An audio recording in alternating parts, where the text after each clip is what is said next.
자, 이번 시간은 조직의 구조입니다.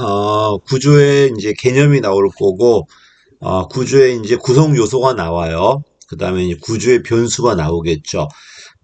맨 마지막에 구조의 유형이 나올 건데, 그게 제일 중요하죠. 기계 구조와 유기 구조, 관료제와 탈관료제. 요 파트가 이제 한 문제 정도 다 구성돼 있어요. 어, 하겠습니다. 구조의 원리는 크게 분업의 원리가 있고 뭐가 있다? 조종의 원리가 있어. 분업은 찢는 거고 조종은 묶는 거죠. 이런 조종은 옛날에는 주로 위에서 아래로 내려가는 수직밖에 없었는데 지금은 모두 필요하다. 환경이 복잡하니까 수평 조종도 필요해요. 이 수평 조종이 너무 많이 필요하면 조직 구조를 기능 구조처럼 수직으로 만들어 버리는 게 아니라 아예 수평 구조로 만들어 버려요. 됐죠? 자, 옳지 않은 거네요. 수직 연결이네요. 수직은 위에서 아래로 내려가는 거죠. 상계층 관리자가 하위 계층 관리자를 통제한다. 그 다음에 하위 계층 간의 갈등, 이 활동을 조종한다. 맞는 말이고요. 수직에는 계층제가 기본이고, 두 번째가 규칙과 계획이죠. 세 번째가 계층직이 추가하고, 그 다음에 수직정보 시스템이야. 근데 프로젝트 팀은 이거는 수직이 아니라 수평이 되겠죠. 직접 접촉, 정보 교환, 직접 접촉, 그 다음에, 테스크포스, 매니저, 프로젝트 팀이잖아, 지금. 그래서 2번 틀렸죠. 그 다음에 수평 연결은 동일 계층 부서 간 조정과 의사소통 맞고요. 수평엔 뭐가 있다? 테스크포스도 있고, 프로젝트 팀도 있어요. 둘의 이제 공통점은 특수한 문제를 해결하기 위해 모이는 건데, 테스크포스는 사람이 모였다가 해결되면 원대 복귀하는 거고 프로젝트 팀은 아예 조직을 만들어 가지고 전임직으로 앉힌 다음에 그 문제를 처리하는 거고요. 차이는 있죠. 답은 2번이 틀렸습니다. 그래서 뭐 개규 개수 막 개우고 막 그러시던데 답은 2번이었어요. 자, 내려갈게요. 또 역시 통합과 조종을 물어봤네요. 민츠버그 수평에 뭐가 있다? 정보 교류야. 두 번째가 직접 접촉인데 이게 이제 연락 담당자예요. 이건 뭐냐면은 A 부서가 있고 B 부서가 있어요. 여기에 서로 관련된 일이 필요하단 말이에요. 이러니까 여기에 사람 하나, 이 사람 하나가 이 부서의 의견을 서로 교환하는 거죠. 얘가 어떤 걸 결정할 수 있는 권한이 있는 건 아니고 결정한 부서가 하는 거고, 그지? 그러니까 공식이 아니라 비공식적으로 어떤 권한 가지고 여기 있는 정보를 여기에 전달하겠죠. 물론 전달할 수 있는 지위의 공식 지위는 존재해도 지가 어떤 결정을 할 수 있는 권한이 있는 건 아니에요. 다만 부서에서 결정된 거를 서로 연결하는 거죠. 그 뭐가 틀렸다? 공식 권한이 아니라 그냥 비공식으로 봐야 되고요. 이 분야 간에 직접 연결해 준 애들이야. 반면 매니저는 이 밖에 있어요. 이 밖에서 공식 권한 가지고 이 부서들 간에 조정을 하는 게 매니저고요. 그다음에 아예 그냥 여기 있는 사람을 하나하나 모아가지고 팀을 만들어가지고 요 문제 해결하면 원대 복귀시키는 게 테스크포스. 아예 전임직으로 앉혀가지고 그 문제를 다뤄버리는 게 프로젝트 팀이잖아. 그래서 처음엔 단순하게 정보를 교환하다가 요 직접 부서들 간에 연락 담당자가 직접 접촉을 하고요. 그다음에 매니저가 그 임시 작업단이 존재하고 매니저가 존재하고 연구 사업팀이 존재하죠. 답은 그래서 1번이 틀렸죠. 좀 어렵게 나온 거다. 테스포스다. 차출된 거 맞아. 차출된 거 맞고 파견된 거예요. 그 다음에 특정 문제가 해결되면은 다시 해체되고 원대 복귀한다는 겁니다. 리커트는 이 중간 관리자를 말해요. 이 사람은 상급 관리자의 부하이면서 이 부하들의 상사잖아요. 그래서 이 부하들의 의견을 모아가지고 상급 관리자들한테 연결시키는 연결핀 역할을 한다는 겁니다. 여기 이제 리커트의 연결핀 모형이야. 자신이 관리하는 집단의 구성원님 동시에 자기 관리하는 애들의 구성원이죠. 그다음에 상사한테 보고하는 관리자 집단의 일원이라는 겁니다. 맞는 말이고요. 차관회의는 뭐냐면 국무회의 들어가기 전에 국무회의는 장관들이 들어가잖아요, 주로. 국무회의 들어가기 전에 차관급들이 모여가지고 그 국무회의에 들어갈 의견 그 회의 같은 거를 조정하는 거예요. 조정위원회고요. 답은 그래서 뭐가 틀렸다? 1번이 틀렸죠. 좀 어려운 문제였죠. 이렇게 학자가 나오면 많이 어려워하더라고 여러분이. 사실 학자가 나오면 좀 쉬운데 딱 정해져 있잖아요. 내 가치가 필요 없고 그냥 이 사람의 의견만 암기하면 되잖아. 이제 그렇게 보니까 저는 오히려 학자를 알고 있을 때는 실수할 가능성이 별로 없거든요. 왜 그분이 이렇게 말했기 때문에 딱 정해져 있는 거야. 근데 어떤 조직의 뭐 장점은 단점은 상황별로 해석을 해야 되기 때문에 그땐 좀 어려울 수 있거든요. 학자를 줬을 때는 여러분이 안 봤을 때는 틀리겠지만 봤을 때 오히려 더 쉬울 수 있어요. 법률처럼. 그지? 조문이잖아, 그냥. 암기를 해야 되겠지만은 보면은 맞추는 거잖아요. 안 보면 내가 그걸 틀릴 수 있겠지만은 보기만 한다면 조항이 딱 굳어 있는 거기 때문에 맞추기가 쉬워요. 학자든 법률이든. 자, 내려가겠습니다.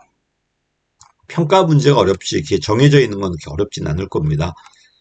그다음에 이제 조직의 원리를 물어봤네요. 분업의 원리는 말 그대로 일을 가르는 거야. 가급적 세밀하게 갈라가지고 한 사람에게 한 가지를 주는 거예요. 그래야 빨리 배울 거니까 능률성이 좋아지겠죠. 그다음에 통솔범위는 뭐다? 한 사람의 상관이 효과적으로 통제할 수 있는 부하가 한정돼 있다는 거야. 왜? 상관의 능력도 한정돼 있으니까. 이러니까 계층제가 자꾸 만들어지겠죠. 답은 3번이죠. 명령 통일의 원리는 한 사람의 상관한테만 보고하고 지시받으라는 거예요. 뭐 이런 말은 없습니다. 통일될 때까지 따르지 말라 그런 의미가 아니라 한 사람의 상관에게만 보고하고 지시받으라는 소리고요. 그 다음에 분업이 되니까 뭐가 필요하다? 통합이 필요하겠죠. 분업이 없다면 통합은 필요 없어요. 조정은 권한 배분 구조를 통해서 분화된 활동을 통합하는 것이다. 맞는 말이야, 이거는. 답이 3번이 틀렸죠. 자, 그 다음 분업이네요. 왜 분업을 할까? 그래야 금방 배워. 한 사람이 모든 걸 다 한다면은 배우는 기간이 길겠죠.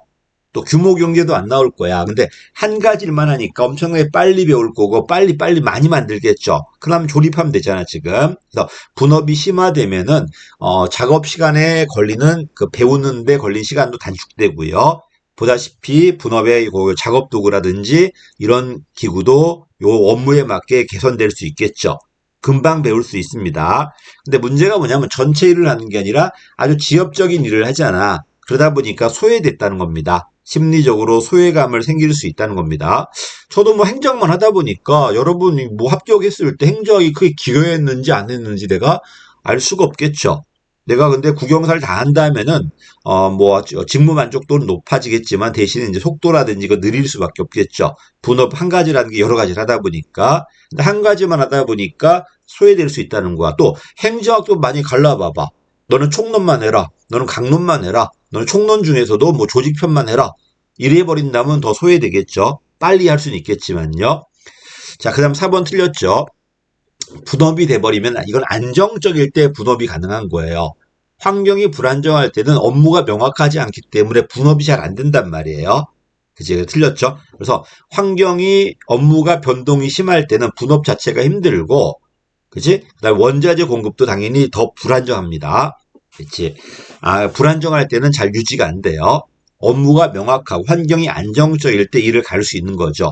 답은 4번이 틀렸습니다. 어려운 문제는 아니었을 거예요. 또 분업 때문에 나오는 게 할거주의라든지 훈련된 무능 같은 게 나올 겁니다. 이건 관료제 역기능에서 볼 거예요. 자, 옳지 않은 거네요. 계층제야. 이거는 사람의 능력의 차이가 있어. 또 일도 난이도의 차이가 있으니까 일의 난이도를 조정해서 층을 두면은 사람의 능력에 맞게 일을 하면 되겠죠. 그래서 조직 내 권한과 책임을 등급화시키는 거, 아래 위로. 조정의 원리의 일환이에요, 원칙적으로. 근데 요새는 계층제를 수직적 분업으로 볼 때도 있더라고요.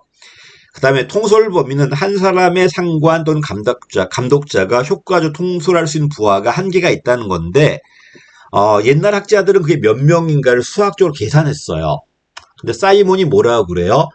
마법의 숫자, 마술의 숫자라고 그래요. 그런 거 없다는 겁니다. 그래서 통솔 범위는 상황에 따라 달라져요.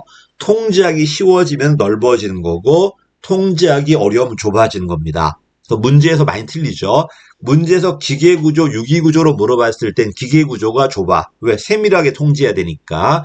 유기구조는 넓어요. 재량권이 많이 내려가니까. 그래서 문제에서 기계 유기로 물어볼 때만 기계는 좁고 유기는 넓어요. 근데 문제를 이렇게 물어보지 않고 일상적이다, 비일상적이다 물어봤을 때, 야, 누가 통제하기 쉽겠냐? 일상적일 땐 통제하기 쉽죠. 넓어지는 거고, 비일상 업무는 통제하기 어려우니까 좁아지는 거예요. 근데 왜 틀린다? 일상적이니까 기계구조구나. 기계구조니까 좁아질 거야. 이게 생각하는 거야. 문제에선 기계 6일 준 게 아니라 일상과 비일상만 줬잖아요. 이걸 기계 6위로 바꾸면 안 됩니다. 그래서 문제에서 일상이 기계냐 비일상이 6이냐 이렇게 물어보면 그게 맞겠지만 그게 아니라 일상은 통솔 범위가 넓어지는가 좁아지는가 이게 물어봤을 때는 기계 6위가 지금 뭐 안 들어와 있잖아. 그래서 그냥 일상적일 때 통제하기 쉬우니까 넓어지는 거고 비일상은 통제하기 어려우니까 좁아지는 겁니다. 그래서 조직이론은요. 주어진 문장, 주어진 변수만 가지고 판단하는 거지 없는 변수를 자꾸 집어넣으면 안 됩니다. 특히 기계에다 6이다를 집어넣었을 때는 거의 100% 틀릴 거예요. 자, 그래서 가겠습니다. 그래서 통솔 범위는요. 감독자 능력이 좋아진다, 넓어져요. 부하 능력이 좋아져도 많이 맡길 거니까 넓어져요. 업무 난이도가 높아진다, 좁아져요. 그지? 돌발 가능성이 많다, 역시 좁아져요. 절대로 기계 6위로 바꾸면 안 됩니다. 그래서 이런 다양한 요소가 고려되기 때문에 정해져 있지 않다고 사이먼이 뭐라고 그래? 마법의 숫자라고 그런 겁니다. 그런 건 없다는 거예요. 자, 분업의 원리는 이를 갈라가지고 종류 성질이야. 책임도 난이도는 계층이에요. 우리 직무평가, 직무분석할 때 하겠지만 책임도와 난이도가 계층이고요. 종류와 성질이 분업이에요. 가급적 한 가지만 전달합니다. 근데 분업이 되면 될수록 일이 갈라져 있기 때문에 일이 가르는 걸 목적은 아니잖아. 가르는 게. 이걸 모아가지고 이 목적 달성하는 게 목적이기 때문에 다시 조정을 해야 되잖아요. 그래서 분업이 되면 될수록 조정 필요성은 커질 수밖에 없어요. 또 분업이 되면 될수록 조정도 어려워지고요. 갈라져 있기 때문에 답은 3번입니다. 이 분업은 개인들한테 일을 주는 거고 요 유사한 일을 묶어가지고 부서를 만들어야 되겠죠. 그래서 부성화 원리는 부처 편성의 원리야. 우리는 부처라고 하지만 미국은 국방성, 국무성 그러잖아요. 그래서 부성화 원리라고 그래요. 유사한 업무를 묶어서 분업이 된 것을 합의기구로 만들 겁니다. 여기는 기능별로 하는 기능부서와 국방기능 따로, 교육기능 따로, 그다음에 산출물 단위로 하는 사업부서와, 그다음에 지역 단위로 들어가는 지역부서와, 매트릭스처럼 겹쳐 있는 혼합부서와 이런 게 있다는 겁니다. 기능, 사업, 지역 혼합이네요. 대상자도 있어요. 지역은 장소가 될 거고 대상자는 뭐 노동부라든지 보훈처라든지 뭐 산림청이라든지 이런 장소별로 그 대상별로 할 수도 있다는 겁니다. 혼합부서는 이게 섞여 있는 거고요.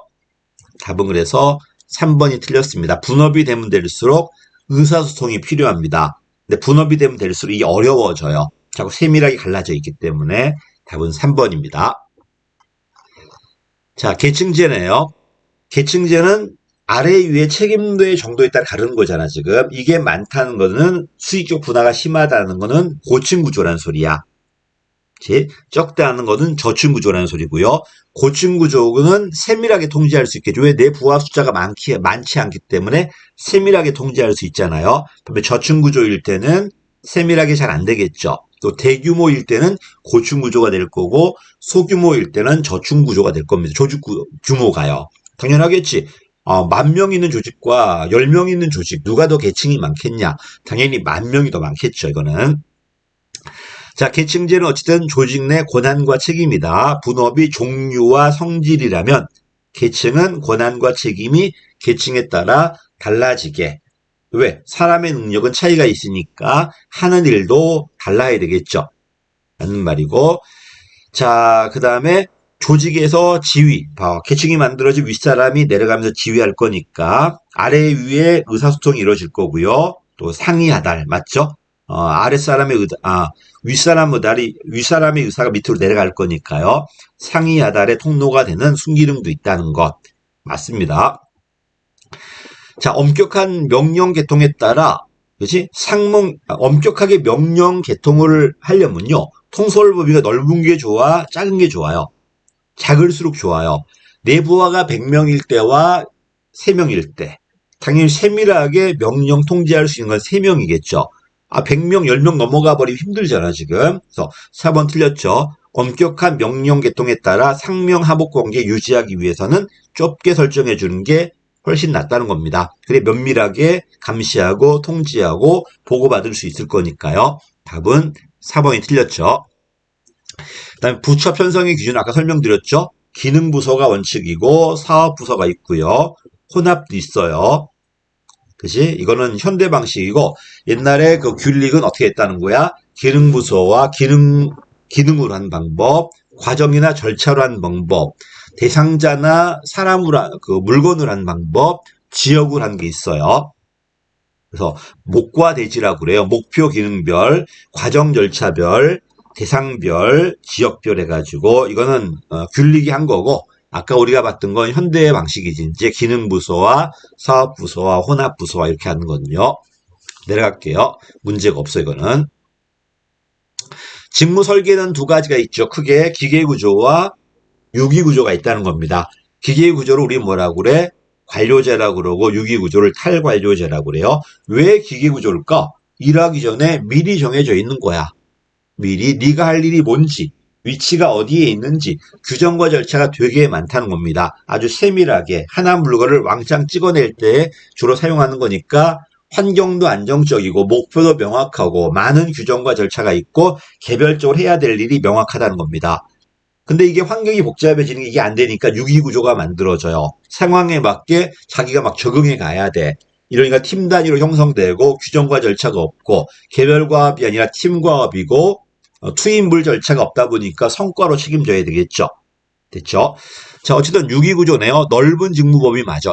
라지먼트, 리치먼트. 세밀하게 일이 갈라져 있는 게 아니라 좀 더 포괄적으로 일을 준다는 겁니다. 맞죠? 그다음에 틀렸어. 개별과업이 아니라 팀과업이다 보니까 모호한 책임 관계예요. 분명한 건 기계구조야. 그 다음에 몰인격적인 것도 기계구조예요. 다음에 유기구조는 서로 대면 접촉하다 보니까 인격적 관계가 만들어지겠지. 그다음에 다원화돼 있다는 건 내가 누구한테나 의사 전달할 수 있다는 겁니다. 기계구조는 안 그래요. 바로 상사한테만 딱 정해져 있지. 근데 유기구조일 때는 평면구조니까 난 누구한테나 자유롭게 의사소통이 될 수 있다는 거죠. 다원화된 채널이라는 건 내가 누구하고 통로할 수 있는 그 통로가 되게 많다는 거야 이게. 틀렸죠. 이건 맞았고. 그다음에 미음은 틀렸죠. 높은 공식화가 아니라 낮은 공식화겠지. 그다음에 모호한 책임관계 이건 맞았죠. 뭐가 맞은 거 지금? 기억이 맞아야 되고 그다음에 리을이 맞아야 되겠네요. 비읍 1번이네 그러면 1번이 되겠다. 자, 여기까지가 이제 뭐가 된다. 이제 조직구조의 기본 개념이고, 그 다음에 변수 얘기가 나와. 여러분도 알죠? 공식성, 집권성, 그 다음에 뭐가 있어? 복잡성 같은 것들. 복공집 외우잖아. 상황 변수로, 그 다음에 규모, 기술, 환경, 이런 걸 물어볼 건데, 의외로 구급 문제는 별로 없어요. 그치? 7급 문제는 되게 많은데, 9급 문제는 뭐 복잡성이니 공식성이 별로 없고, 맨 마지막에 기술은 많이 나와요. 그치? 페로우, 우드워, 탐슨, 특히 페로우, 탐슨 이런 분들의 기술 유형에 따라 구조가 어떻게 달라지는가는 많이 물어보더라고요. 반면에 공식이니 집권하니 이런 건 규모니 이거 잘 안 나오더라고요. 자, 여기까지 일단 하겠습니다. 감사합니다.